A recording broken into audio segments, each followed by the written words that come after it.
जळगाव जिल्हा परिषदेने 46 कोटी 61 लाखांचा अर्थसंकल्प सादर केलाय। प्रत्येक विभागाच्या मागणीनुसार नाविन्यपूर्ण योजनांसाठी निधीची तरतूद करण्यात आली आहे। 2025-26 च्या अर्थसंकल्पाचं अंदाजपत्रक सादर केलंय। मुंबई विद्यापीठात येत्या शैक्षणिक वर्षापासून पदवी आणि पदव्युत्तर कोर्सेस ऑनलाईन सुरू केले जाणार आहेत। विद्यापीठात एमए समाजशास्त्र या विषयांच्या कोर्सेससह मायक्रो क्रेडिट्सचे 15 अभ्यासक्रम सुद्धा संपूर्णपणे डिजिटल स्वरूपात तयार केलेत। ठाणे आणि नवी मुंबई मेट्रोनं जोडण्यासाठी MMRDAनं कल्याण डोंबिवली तळोजा मेट्रो 12 या मार्गिकेचं काम हाती घेतलंय। या मार्गिकेचं काम हे डिसेंबर 2027 पर्यंत पूर्ण करण्याचं MMRDAचं नियोजन आहे आणि त्यानुसार आता कामाला वेग आलाय। जीबीएस रुग्णांच्या उपचाराचा खर्च जास्त असल्यामुळे त्यांना सरकारी योजनांमधून मदत दिली जाणार आहे। पुण्यातील 38 रुग्णांना महात्मा ज्योतिबा फुले जन आरोग्य योजनेतून तर 8 रुग्णांना महापालिकेच्या शहरी गरीब योजनेतून मदत मिळणार आहे। मात्र आरोग्य विमा असलेल्या रुग्णांना सरकारी योजनांमधून मदत केली जाणार नाही, अशी माहिती महापालिकेच्या आरोग्य विभागाने दिली आहे। नाशिकच्या कुंभमेळ्यामध्ये साधू, महंत, भाविक आणि व्हीआयपी अशा 3 टप्प्यांवर नियोजन केलं जाणार आहे। या संदर्भात नाशिकचे मनपाचे सर्व अधिकारी मार्च महिन्यामध्ये साधू महंतांसह बैठक घेऊन नियोजन करतील। नांदेडमध्ये राज्यस्तरीय महसूल क्रीडा स्पर्धेला सुरुवात झाली आहे। 23 फेब्रुवारीपर्यंत महसूल क्रीडा स्पर्धा चालणार असून राज्यातील जवळपास 3000 कर्मचारी या स्पर्धेमध्ये सहभागी झाले होते।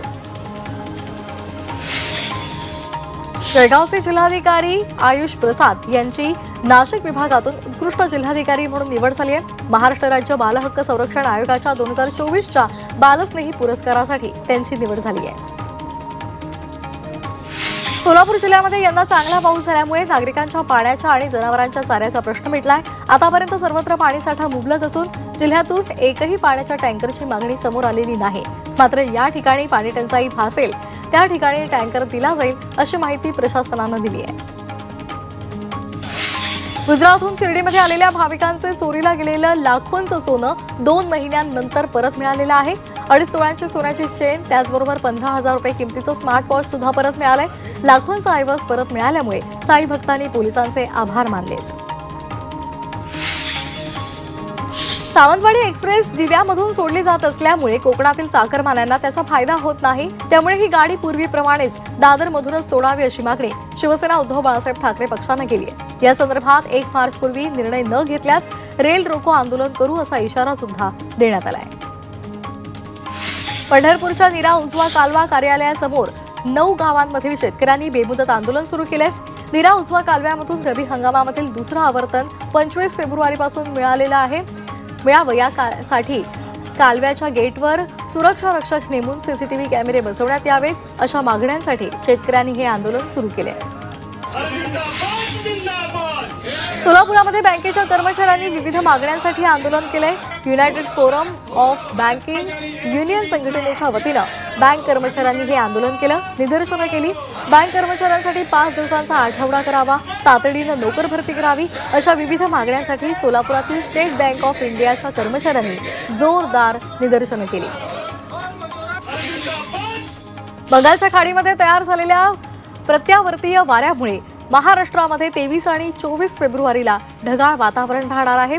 पश्चिम महाराष्ट्रासह मराठवाड्यामध्ये विजांच्या तुरळक ठिकाणी पावसाचा अंदाज वेधशाळेनं वर्तवलाय। मुंबईमध्ये तापमानाचा पारा वाढलाय। सध्या मुंबईचा पारा 37 अंश सेल्सिअसवर गेलाय। त्यामुळे मुंबईकरांना कडक उन्हाळा सहन करावा लागतोय। पुढील 2 ते 3 दिवस तापमान वाढीचं सत्र सुरू राहील, असा अंदाज हवामान विभागानं वर्तवलाय। धुळे कृषी उत्पन्न बाजार समितीमध्ये कांद्याची आवक घटलेली आहे।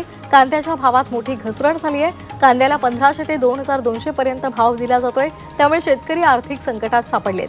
त्यामुळे शासनानंही शेतकऱ्यांकडे पाठ फिरवल्याचं पाहायला मिळतंय। त्यामुळे शेतकरी नाराज झालेत। शहापूरमधील अर्जुनली गावामध्ये शेतकऱ्यांना भातसा कालव्याच्या पाण्यावर उन्हाळी भात पिकांची लागवड केलेली आहे।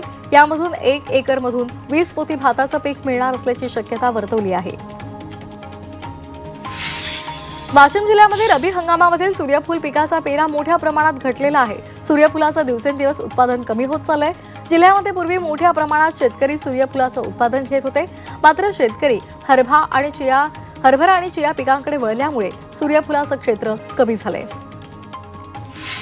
वाशिमच्या मंगरुळपीर तालुक्यातील शेतकऱ्यांना 3 एकर क्षेत्रामध्ये 3000 पपईची झाडं लावली आहेत। यामधून 10 लाखांचं उत्पन्न मिळालंय। पपईला 20 रुपये ते 22 रुपये प्रति किलो इतका दर मिळण्याची अपेक्षा शेतकऱ्यांना व्यक्त केली आहे। तापमानाचा पारा वाढलेला आहे आणि त्यामुळे नारायणगाव परिसरातील मिरची उत्पादक शेतकऱ्यांची चिंता वाढलेली आहे। उन्हामुळे मिरचीचं मोठ्या प्रमाणात नुकसान होत असल्यामुळे उत्पादनात घट होते, त्यामुळे संकटात शेतकरी सापडलेले आहेत। सोलापूर शहरामध्ये मोठ्या प्रमाणात कचऱ्याचं साम्राज्य पसरलंय। उघड्यावरील कचऱ्यामुळे सोलापूरकरांचं आरोग्य धोक्यात आलंय। शहरामध्ये कचऱ्याचे ढीग साचत असल्यामुळे नागरिक महापालिका यंत्रणेवर नाराजी व्यक्त करतायत। गोंदियाच्या देवरीमध्ये भारत पेट्रोल पंपावर हवा भरण्यासाठी पैसे मोजावे लागतात। शासनाच्या नियमानुसार प्रत्येक पेट्रोल पंपावर हवा, पाणी आणि स्वच्छतालय या मूलभूत सुविधा मोफत दिल्या जातात। देवरीमध्ये मात्र हवा भरण्यासाठी पैसे घेतले जात आहेत। जिल्हा पुरवठा विभागानं चौकशी करून कारवाई करणार असल्याचं सांगितलंय। अक्कलकोटमध्ये भूमिगत ड्रेनेज योजनेच्या कामासाठी 168 कोटी 76 लाखांचा निधी मंजूर झालाय। आमदार सचिन कल्याण शेट्टी यांच्या माध्यमातून हा निधी मिळालाय। शहरामध्ये 78 किलोमीटर पाईपलाईन होणार असून त्यापैकी 14 किलोमीटरचं काम पूर्ण झालंय।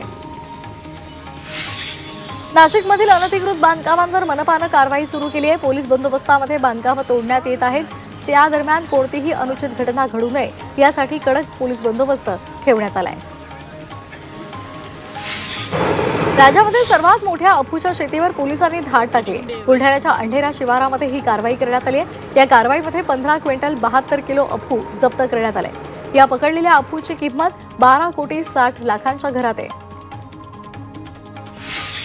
नाशिकच्या येवला तालुक्यातील पुरण गावामध्ये मोटरसायकलची चोरी झाली आहे। मोटरसायकल चोरीची घटना सीसीटीव्हीमध्ये चित्रित झाली आहे। 2 चोरट्यांनी स्प्लेंडरचं लॉक तोडून मोटरसायकलची चोरी केली। 16 वर्षांपूर्वी चोरी झालेल्या दागिन्यांसहित 27 मोबाईल कोपर खैरेने पोलिसांनी त्यांच्या मूळ मालकांना परत केलेले आहेत। CEIR या केंद्र सरकारच्या ट्रॅकिंग सिस्टीम यंत्रणेद्वारे हे सर्व मोबाईल पोलिसांनी शोधलेत। उदगीरमध्ये घरफोड्यांचं प्रमाण वाढलेलं आहे। या प्रकरणी तपास करत असताना पोलिसांनी बंगळुरूमधून एकाला ताब्यात घेतलंय। या आरोपीनं 6 घरफोड्या केल्याचं समोर आलंय। त्याच्याकडून 14,63,000चा मुद्देमाल जप्त केलाय। स्वाभिमानी शेतकरी संघटनेवर गुन्हा दाखल झाला आहे। 7 शेतकऱ्यांवर गंगाखेड पोलिसांनी आत्महत्या करण्याचा प्रयत्न करून प्रशासनावर दबाव टाकल्याचा गंभीर गुन्हा दाखल केलाय। शक्तीपीठ महामार्ग आणि पीक विम्यासह विविध मागण्यांसाठी गोदावरी नदीपात्रात आमरण उपोषण सुरू केलं होतं, त्यामुळे पोलिसांनी ही कारवाई केली आहे। धुळे शहरामध्ये चोरीच्या घटनांमध्ये वाढ झाली आहे। शहरातील मोबाईल शॉप अज्ञात चोरट्यांकडून फोडण्याचा प्रयत्न झालेला आहे। त्यामुळे आता या चोरांमध्ये सध्या पोलिसांची भीती कमी झाली की काय असा सवाल नागरिक करतायत। इंदापूरमध्ये छेडछाड केल्याची धमकी देत वाहन चालकाला लुटणाऱ्या 2 महिलांना पोलिसांनी ताब्यात घेतलंय। छेडछाड केल्याची धमकी देत या महिलांनी एका टेम्पो चालकाकडून 2.5 लाख रुपये उकळले होते। वाहन चालकानं आरडाओरडा केल्यानंतर स्थानिकांच्या मदतीने या महिलांना पकडण्यात आलं। कोबड्यामधील उमरटी गावातील जमावानं पोलीस पथकावर हल्ला केला होता। त्यामध्ये एका पोलीस नायिकाचं अपहरण झालं होतं। आरोपीला सोडवण्यासाठी धमकी सुद्धा दिली होती। देशी कट्टे तस्करी प्रकरणी हे पोलीस आरोपींच्या शोधात होते। रायगडमध्ये 2 ऑनलाईन चक्री जुगाराचे अड्डे पोलिसांनी उद्ध्वस्त केलेत। अलिबाग आणि रसायनी इथं पोलिसांनी कारवाई केलेली आहे। या प्रकरणी पोलिसांनी 6 जणांवर गुन्हा दाखल केलाय। 82,000चा मुद्देमालही जप्त केलाय।